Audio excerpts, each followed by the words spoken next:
All right, ladies and gentlemen, welcome back to the channel. It is Tuesday, and you know what that means. Time for some Tuesday Tao, living the wisdom of the Tao, and reading from Dr. Wayne W. Dyer's Change Your Thoughts, Change Your Life, because that's what we're doing here, ladies and gentlemen, is we're attempting to change our understanding and our awareness and our perspective of reality and life and our thoughts so that we can change our experience of our life. And in turn, hopefully increase the quality of our lives, ladies and gentlemen, because who couldn't use a little bit of increased quality of life? So changing our thoughts, changing our life, living the wisdom of the Tao. Tuesday Tao, ladies and gentlemen. So thank you for being here. Welcome. If you're joining me for the first time, great to see you. And today we are diving into the 75th verse of the Tao Te Ching. Verse 75, ladies and gentlemen, and it's been a fun journey. We're getting closer and closer to the end of this Tuesday Tao series that we've been doing for over a year now.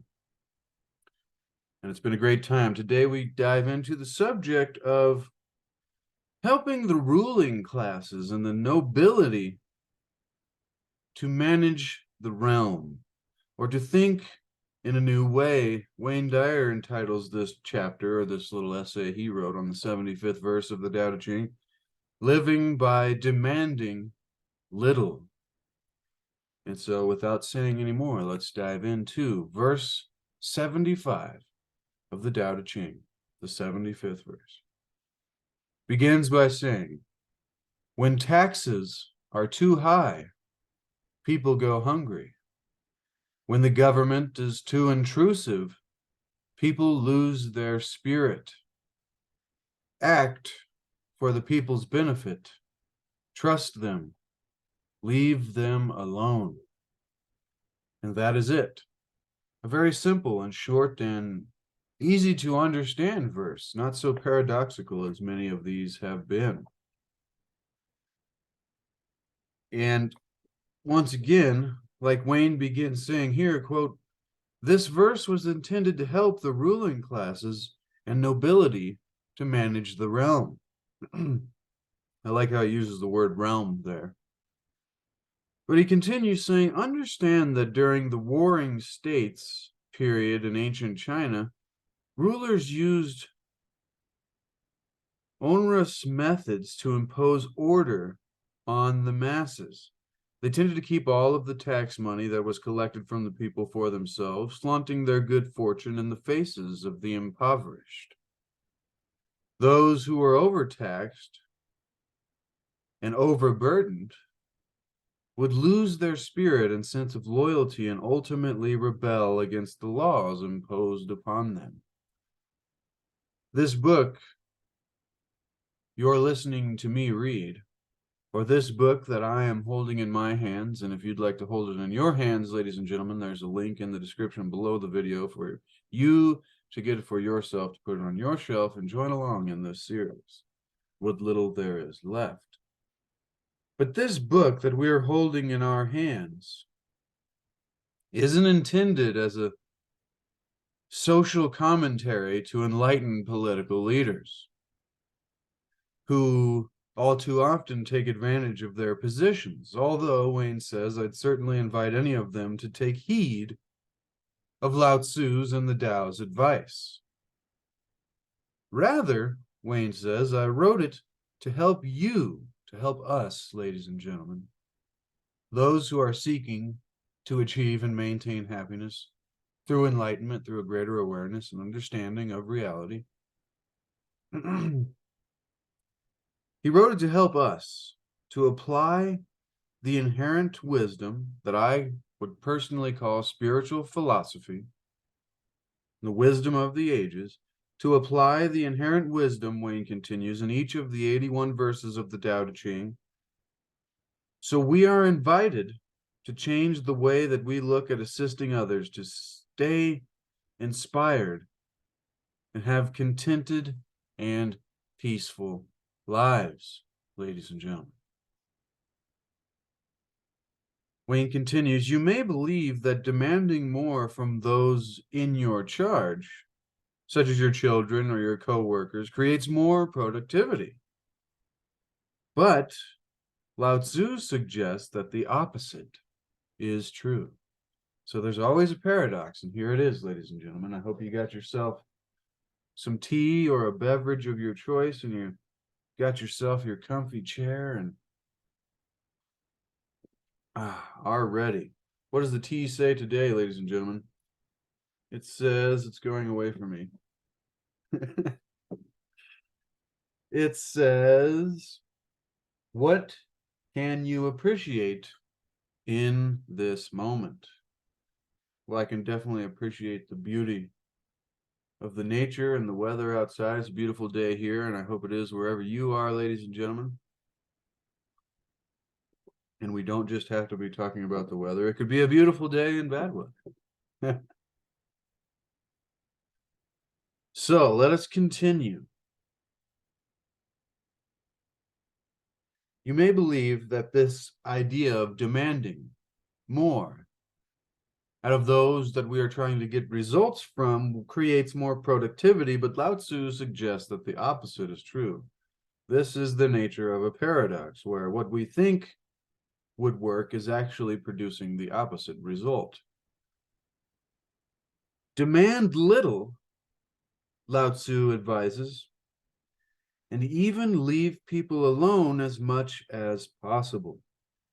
And the imposition of excessive taxation on the masses can have an analogous component for us to consider when it comes to how we treat those that we're responsible for leading in our lives. Once again, this is always metaphorical spiritual philosophy, ladies and gentlemen. Wayne continues, government officials often vote to raise more and more money for pet projects and even their own personal benefit simply because they have the authority to do so. Since they're in charge of lawmaking, they write rules that allow them to be abusive towards the very people who pay their salaries and provide them with all of their benefits. In virtually all cases, Wayne continues, those who are being taxed to provide luxurious lifestyle perks receive far less in the way of benefits than those who are the recipients of the tax. In other words, the rule makers and others in power are using their positions to take advantage of ordinary people. And if you've never heard this, which would be extremely surprising to me living in the times that we do, but if you've never heard this, I would like you to consider this and take this seriously, because this has been happening for 2,500 years. Seems to be the weird way of humanity during our lower cycles, the lower levels of consciousness in the time periods of the great cycles that lead us through the different ages and the different times of levels of consciousness on our planet and in our experience, on our realm, ladies and gentlemen. And so, the rule makers and others in power are using their positions to take advantage of ordinary people. When this becomes too prevalent, Wayne continues, those ordinary people become restless and disruptive, with scant respect for authority. As Lao-tzu put it, people lose their spirit. Rather than demanding more, because we are older, bigger, richer, or more powerful, leave those you're in charge of alone whenever feasible, trusting in their inherent wisdom to do so and to do the right thing. Overbearing, taxing authorities create rebellion and chaos. So think of this in a metaphorical way to your own life. Overbearing authorities create rebellion and chaos, and you'll create the same unless you check your inclinations and reverse yourself by being less demanding instead of more demanding. This is a challenging lesson for many of us because we think results would come from demanding more. I've practiced this approach, Wayne says, to leadership my entire life by keeping the number of people who work for me and require my supervision at an absolute minimum. My demands on my manager slash secretary slash all-purpose assistant are few and far between. And she's been my sole employee for 3 decades. I allow her to negotiate contracts, to make all arrangements for speaking events, and to manage my very large business with an absence of demands from me, Wayne says. I don't tell her what time to come to work and what to wear and how to talk to people, and my reward for being a boss with minimal demands is someone who's fiercely loyal, who can be depended on to do the right thing, who loves her job, and who is indispensable to me, Wayne says. I behave the same way towards my editor, who has also been with me for 30 plus years. I write from my heart, allowing the words to flow onto the page, and then I send it to her. I trust this woman implicitly and allow her to do what she incarnated to do with no demands from me. My reward for being non-intrusive is to have my books beautifully and professionally polished. My editor and I also enjoy a loving, peaceful relationship with both of us content and proud of the work we're destined to produce. While what I'm describing may seem impossible to you, I'm glad he said that sentence, because sometimes the things that Wayne describes, his experiences in living on Maui or being an author and a speaker and whatnot, it seems like he's at a different level that many of us normal folks can't reach. And so I love that he brings it back down to earth a lot of times with these other kind of stories that many people can relate to.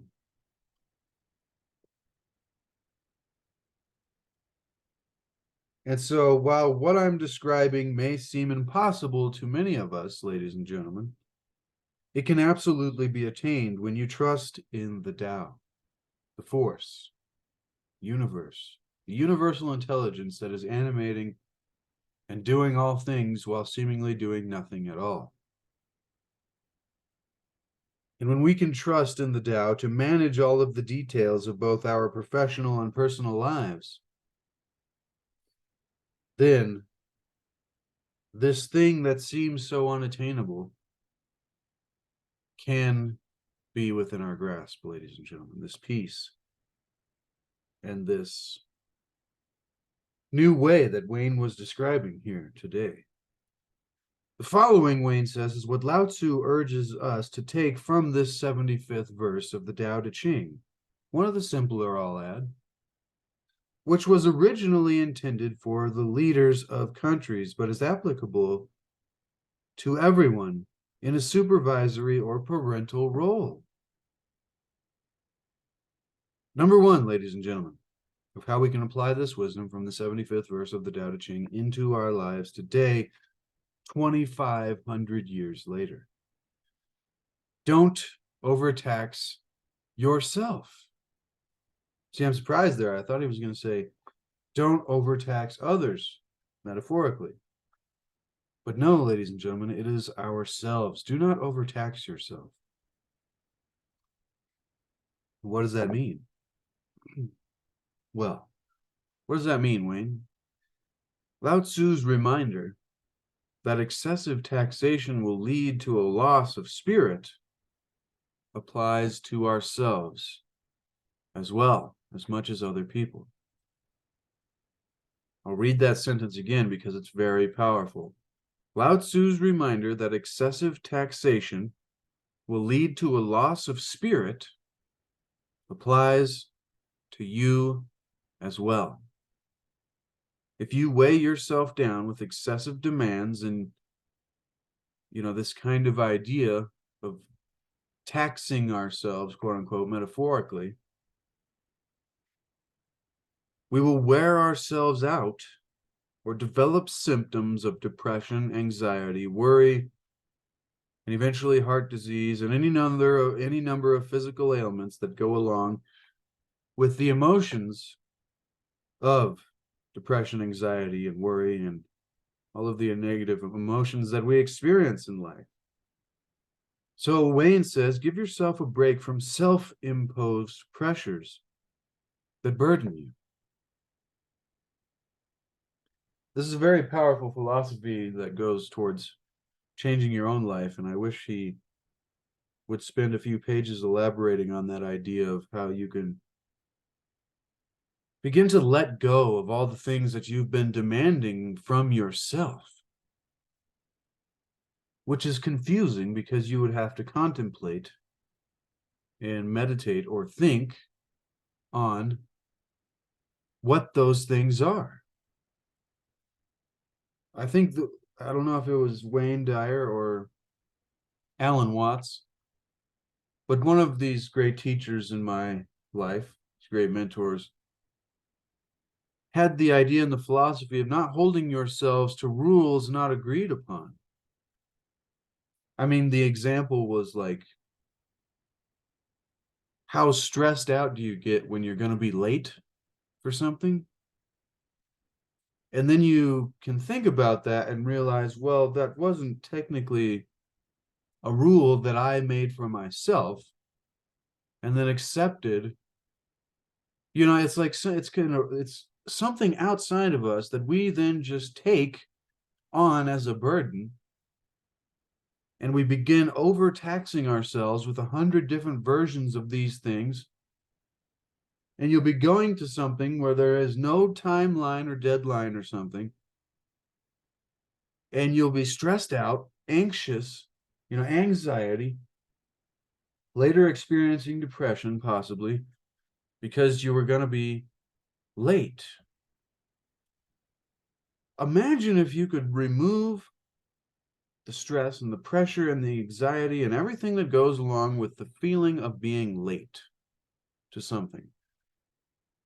Now, everybody knows being late all the time isn't a good thing, but this is just a simple example so that we can understand how there are these things that I would say fall into this category of rules not agreed upon that cause us stress and anxiety and frustration and anger and sadness and depression and all of the things that we are trying to change our thoughts and change our life in order to increase the quality of our experience and avoid all these negative experiences in life. And so if we weigh ourselves down with excessive demands that weren't even ours to begin with, or that don't make sense and just come with society, that we fall into subconsciously before we think about it,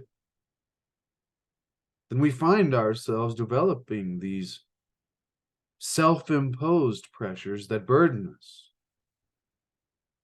And so if we want to get rid of these symptoms of depression and anxiety and worry, which will eventually lead to any number of physical ailments, we need to begin to give ourselves a break from these self-imposed pressures, allowing ourselves, Wayne continues, plenty of free time to commune with nature, to play with your children, to read a book, to listen to a video like this one, to see a movie, or literally to just do nothing and not be stressed about it.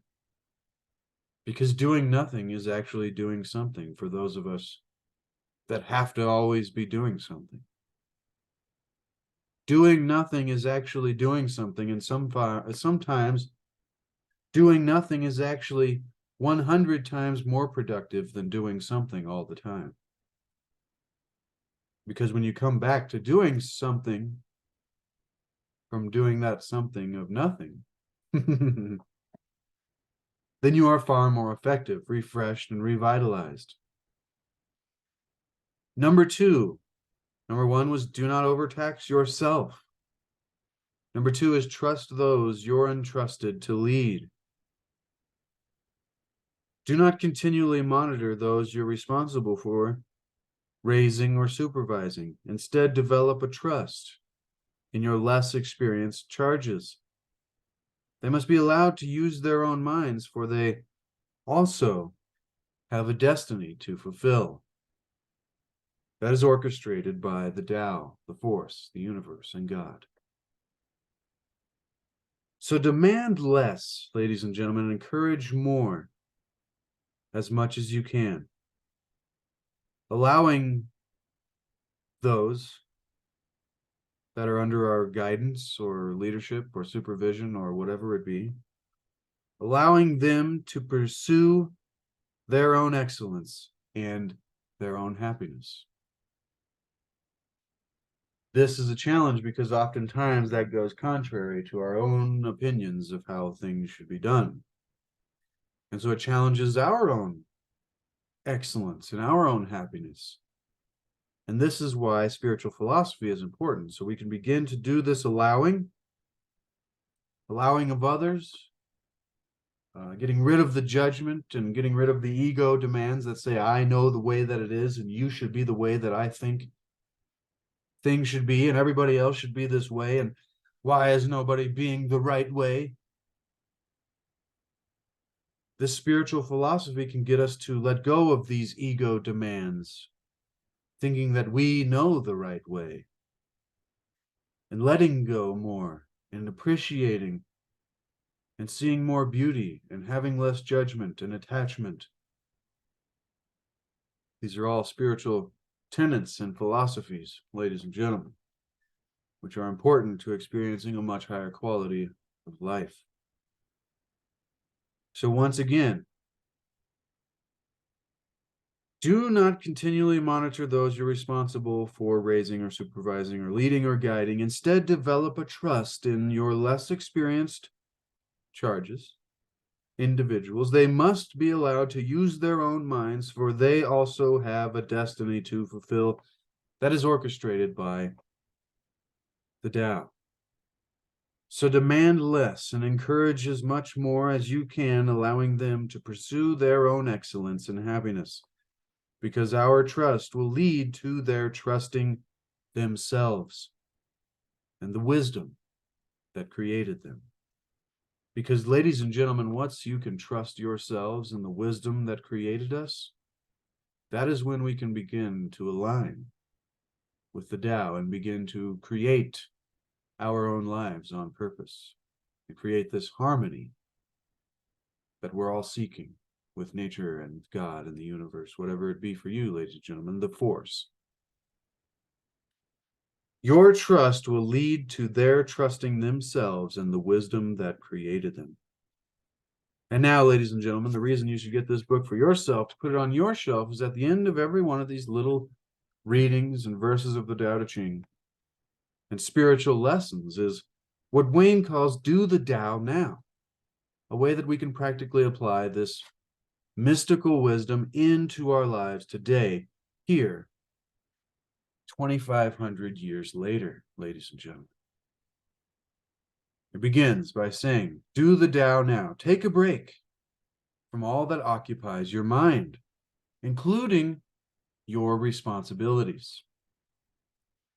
Even if it's only for 15 minutes, clear your mind.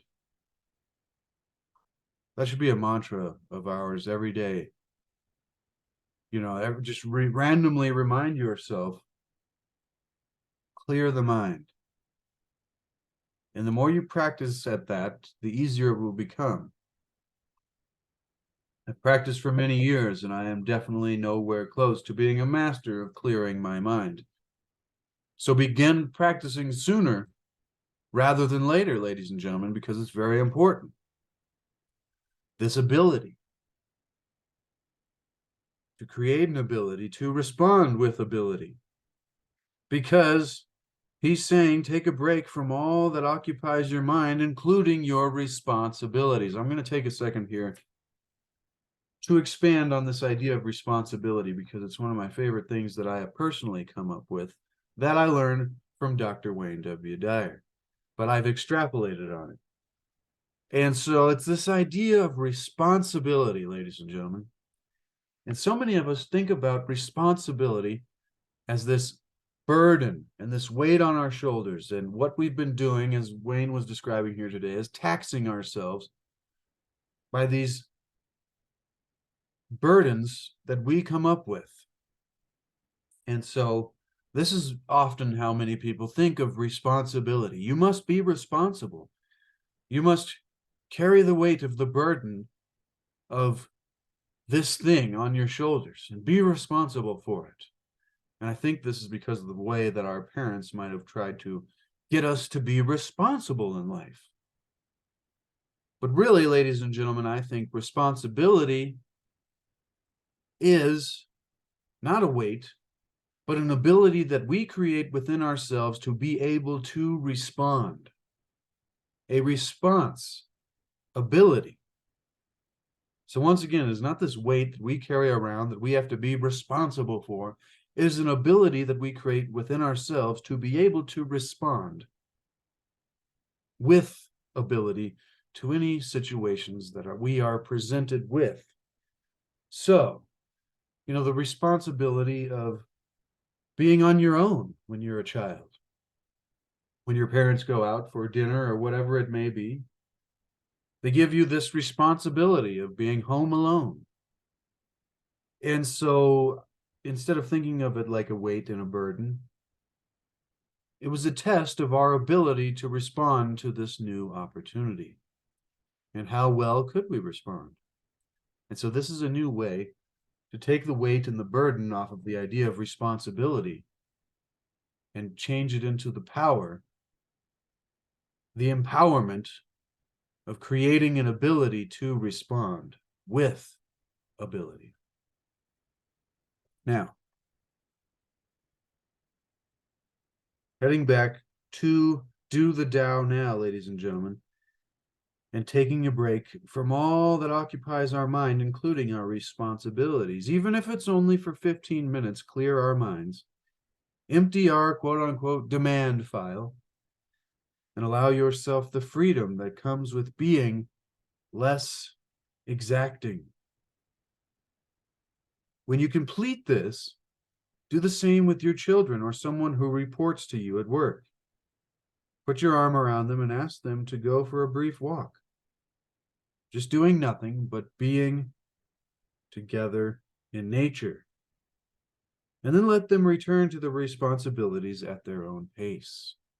That's what I was talking about taking a break and coming back refreshed and rejuvenated with a new perspective. If you're thinking that your child or employee needs an imperious overseer, perhaps they've become that way because you haven't trusted them to be self-reliant. And so this today was a wonderful lesson, ladies and gentlemen, and that comes to the end of the lesson on self-reliance and letting go of control of others and living by demanding little. And that is a boom, ladies and gentlemen, to wisdom and the wisdom of the Tao and the 75th verse of the Tao Te Ching.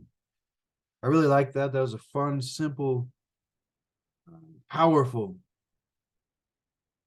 teaching that comes to us from Dr. Wayne Dyer and Lao-tzu of the Tao Te Ching and my ramblings as well. And I hope, ladies and gentlemen, that you get value out of these videos. And if you do, then consider subscribing.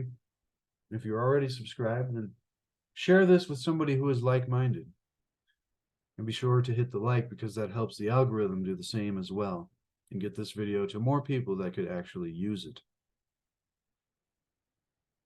And I'd like to say thank you so much for being here and joining me in Dr. Wayne Dyer and Lao-tzu and the wonderful wisdom of the Tao in today's lesson about living by demanding little and taxing ourselves less. I never know what I'm going to title these videos, but I kind of don't worry about it as much as I used to because it seems to take care of itself.